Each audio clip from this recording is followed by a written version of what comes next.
We're about linking strategies to execution. If you think of it, there's an upstream process in front of a typical ERP and CRM, meaning that an ERP or CRM exists because somebody came up with a product or service that was unique in a marketplace that somebody was willing to pay for. We call this the innovation pipeline. This section in the middle here in white referred to as the innovation pipeline, which starts with this portfolio management piece, both products and services. Some people also refer to this as lifecycle management. Other people refer to this as new product introduction.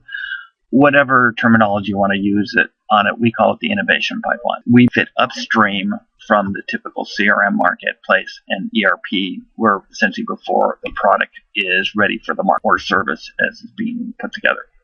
According to the conference board for 2012, the top challenge for CEOs restarting their innovation pipeline after all the nasty things they had to do to it over the last few years because of the worldwide recession that we're still experiencing. We address specifically that innovation pipeline piece. We're talking about alignment of what the corporate strategy is with what people are actually doing.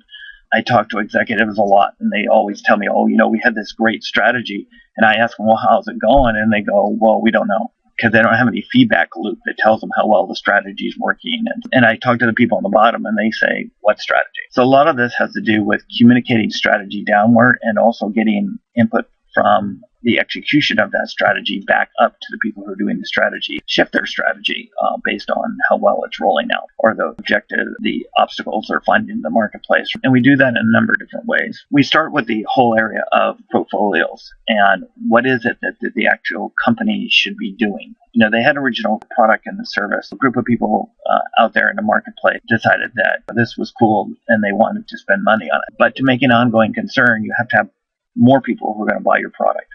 At least start out with some sort of market analysis. Who did you sell to? What type of people are there? Are there more like this? Typically, you have a marketing organization or product organization that does a lot of analysis. It can also be involved in, depending upon how sophisticated your company is, about vision, mission, their statement, and a set of values. You may take everything and look at it relative to how does that link up with our vision and our mission statement and our values as a company. Sometimes companies do what are called SWOT analysis, which are strengths, weaknesses, opportunities, and threats, if you're not familiar with SWOT. And they'll do a SWOT analysis, and that'll lead them into market analysis. And what are your strategies to actually make these happen once you decide, what markets to go after and what should be your objectives? And then you have to take into account specifically customers, your competitors, what are the partners in the space, and who's willing to invest in what you're trying to do. If the company's growing rapidly, you may need external investors. That internal investment streams may not be enough. And you need to have pro formas, which are financial projections, as well as your short-term one-year budget, sort of show those things to investors. Social wrapping that goes around the whole thing that talks about, what people like, what things are trending, and what are the recommendations. There's a planning plane, which is all the planning that goes on, but then you got to execute on it. So there's a whole separate plane having to do with execution. So think of it as like a two-layered cake. You got the first layer of the cake, which has to do with all the things you do for planning, and then the second layer of the cake is all the things that you actually do to execute it. There's a feedback that needs to happen between that execution and that planning as well. From a CIO's perspective, one of the challenges for that part of the organization becoming more and more a priority for CIOs, where do you add value to the business? Concept of value. A CEO looks at it from like a revenue or from earnings per share. But a CIO has to look at it from the standpoint of business value. How am I adding business value?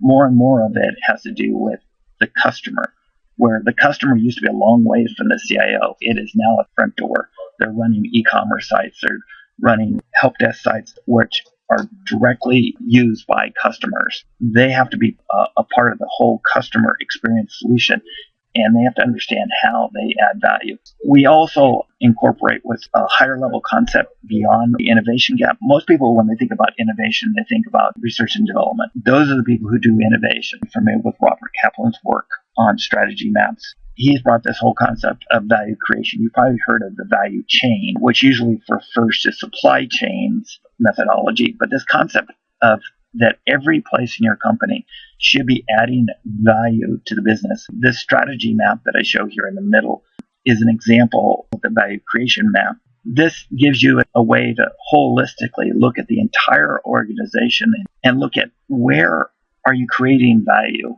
and what are you doing to create value, and how well is it being executed. So again, this concept of planning versus executing. Traffic lighting technique, green, yellow, and red. So we use that extensively. What we do is take all of our visualizations and project through so you can see the plan and you can see what's happening from an execution standpoint. So in this case, you see that there's some things that need to review, there's some things that are on target, there's some things that need immediate corrective action. And you can see what we call management at a glance views your entire organization and be able to drill down and see where the issues are. So you can click into you can see the details. So this is useful from a CIO's perspective because they have to understand where they fit in the value chain, in the value creation. And so by having this sort of model allows them to show how they contribute into the overall business and value. Our enterprise level product is called Value Creator. What it helps to do is drive alignment between your strategy and your execution, as well as with your third-party providers and within roadmaps. You may, from an IT perspective manager, especially in today's arena where it's moved from being infrastructure-centric to being application-centric, and now I argue that it needs to be value creation-centric, that you have a lot of third-party people involved, and you need to be able to align those people to what you're trying to do. So it's more than just vendor management. You need to be managing their future roadmap and saying, excuse me, I need this in order to be successful. Where is that in your roadmap? It also allows you to use best practices and optimize your processes, collect statistics on these processes so you can get a feedback loop going in this. It helps in the whole concept of prioritization and allocation of the precious resources that you have inside of a company. About portfolio management is basically prioritizing what it is you're going to work on, ranking the market segments and see which of the market segments we're going to go after and how do we do that. So you hear us talk a lot about ranking of information and giving you a way to be able to automate that ranking so that you can look at the top and figure out how much you can afford to bite off. That if you choose too many things to do in your portfolio, what you typically end up is a lot of people who are very stressed out, some products and services that are not the best thing you could have come up with that don't really achieve your objectives.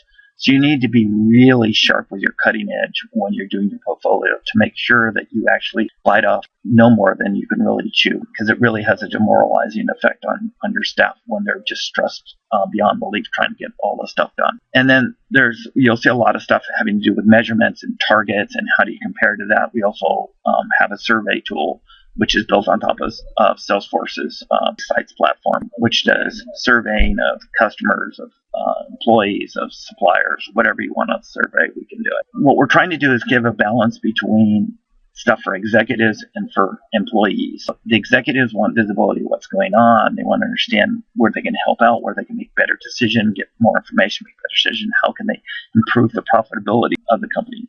We focus on profitability rather than revenue because a lot of people focus on top line. But the reality is the bottom line is actually what sinks your company if you don't mind it carefully. What the employees is to say, we don't see the big picture. How can we be aligned to a big picture we can't see? What this tool allows you to do is to see this. So you can see the mapping of all this information, and you can actually see the reasons why people decided to go in this particular market segment or why this feature. The information is all available. It's about recording the why pieces of it. People want to understand what the best practices of other people. They want to be successful in what they do, and it helps to reduce their stress. A lot of employees talk about the stress levels that they're under. We're trying to make a balance between what the executives want and what's good for the employees, so that they'll both buy into what we're trying to do. The actual Value Creator is an application suite, meaning it has multiple equivalent to modules. If you're familiar with like an ERP with multiple modules, you might have an AP module and a fixed asset module. And this also has separate pieces, and these are actually implemented by tabs and so forth. But you can see the breadth of everything. This is actually, from an object perspective, this is as big as your CRM. It's a suite. So one of the things that we did recently is we actually broke it up into professional edition. So there's now Value Maximizer and Value Strategizer, which are two separate pieces, plus Value Propagator, which is a rules engine that allows you to do the ranking and the statusing pieces. It has other applications because it's a generalized rules engine. It covers everything from financials to business management to product management to process and project management. All that's built in, including things like timesheets and expense reports. In the process management space, the company has gazillions of different processes. And they actually all link together. Many of them have various things that you want from a compliance standpoint.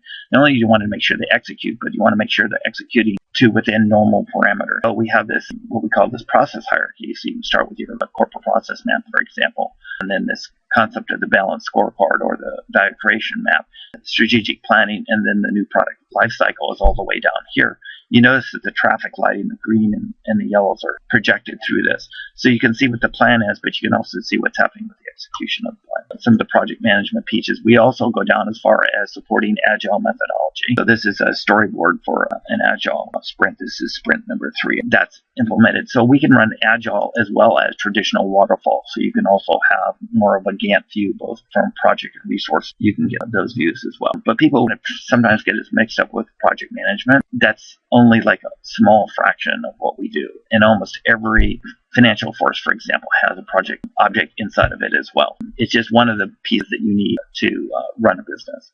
It's your way to execute things. The challenges for CFO are loyalty and competitiveness, and then also to be able to make better decisions from the information you have.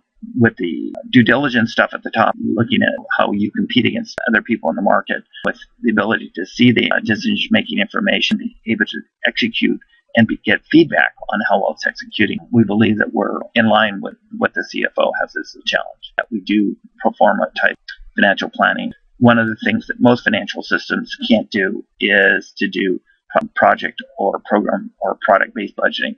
Typically, you get their financial chart of accounts and you get departments, and that's all you get. We actually do traceability back. And what we also do is real-time ROI. So you can look at a product, you can look at a campaign, you can look at an account, and you can see the real-time ROI at any point in time. It includes both planning and actual. We actually do revenue recognition. Value Maximizer is all the process and accounting pieces of it. It's essentially the execution part, and the Strategizer is all the strategy piece having to do with vision, mission, strategy. And the Value Propagator is this powerful rules engine that is the thing that takes action on your behalf and helps to propagate information or status or rankings. From the standpoint, if you're doing a market analysis, companies typically do like their strategic planning like maybe twice a year now. It used to be once a year, but the world is changing too fast.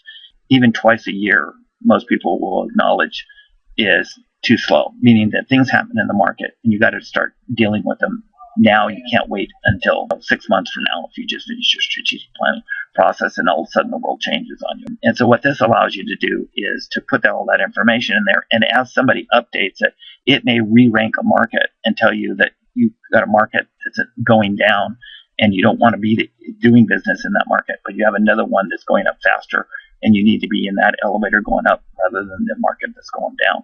And so it automatically propagates and re-ranks things as new information comes in. So it's a real-time strategy machine.